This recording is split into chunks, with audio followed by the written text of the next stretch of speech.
hurmatli tadbirkorlar, bugun sizlarga men tezkor kredit xorijiy valyutada beriladigan yangi produktimizni aytib o'tmoqchiman.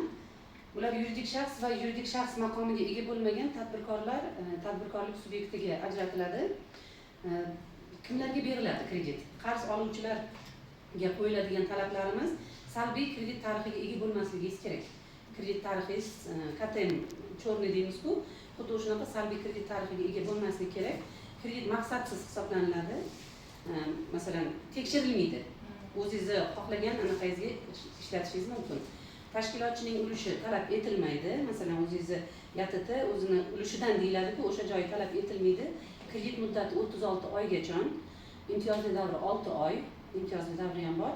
Yillik kredit foizi xorijiy valyutada AQSh dollarida 12%, yevroda 11% dan ajratiladi. Moliyalashtirish manbasi o'sha bankning o'z mablag'lari hisobidan beriladi. Masalan, limiti yo'q, boshqa degan anaqa bo'lmaydi masalalar. Kredit valyutasi o'sha xorijiy valyutada AQSh dollarida yoki yevroda ajratiladi. Kredit ajratilish shakli mijozning Xalq bankidagi hisob varag'iga pul o'tkazish yo'li bilan beriladi. Garov ta'minoti hammani qiziqtirsa kerak. Ko'chmas mulklar, ishlab chiqarilganiga 5 yildan oshmagan ko'char mulklar, ya'ni bunda avtomashina kiradi, o'sha risk management departamentini baholash qiymatiga qarab ajratiladi.